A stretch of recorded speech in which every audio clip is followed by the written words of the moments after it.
Let's expand more on some of the challenges of these type of investigations. I want to bring in NewsNation's law and justice contributor and former special agent with the FBI, Jennifer Coffindaffer. Jennifer, I'm so grateful that you're on this story. Whenever there's a mystery, I always think of you right away. I don't actually know where to begin because we're not hearing from the family, but that could mean a myriad of things. That could also mean that the authorities are asking them not to speak. But we're kind of at a loss here when you think about all of the children that are impacted.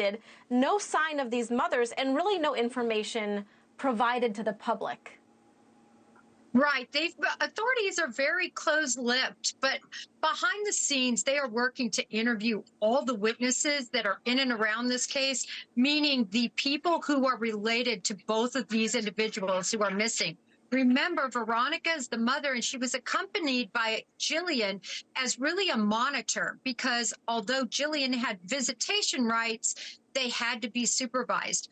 And recall that Veronica's husband, or former husband, is in a rehab facility in Oklahoma City.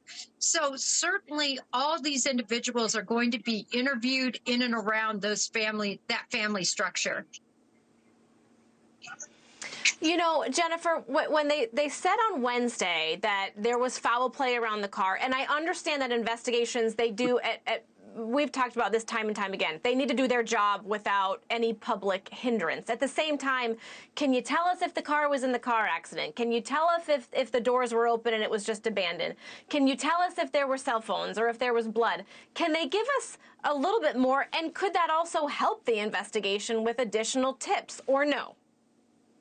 Well, I will say this, Elizabeth. When I hear foul play based on what was found in and around that car, to me, that's police speech for there was likely blood and or a disorganized scene at that car. In other words, sign of a struggle.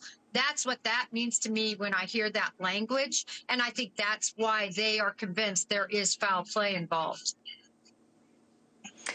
As an investigator, you said, do you start with the family? So do you start with the fact that that there was a family member, obviously that there may be a battle there, a custody battle, so maybe it's a contentious situation, but he was allegedly one of the first ones at the scene. That could be because they didn't show up to the birthday party. Does that give you pause? Well, it does give me pause. Anytime somebody finds the vehicle, you also are going to start with them. But in the same light, it makes a lot of sense. This is a very rural, very abandoned type area, and he was likely trying to track the likely route to Eva, Oklahoma. So it makes sense that he would have come across this car concerned about them. So that part actually does make some sense, but they're always going to start with the inner circle.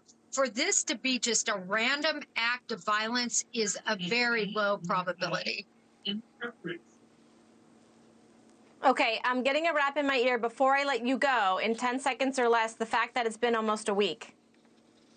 Yeah, and the fact that it's been a week just really concerns me that we are going to be able to find these two women alive, but we have to maintain hope because they haven't been found, but it's not looking good with each day that ticks by. Thanks for watching. Go to joinnn.com to find NewsNation on your television provider.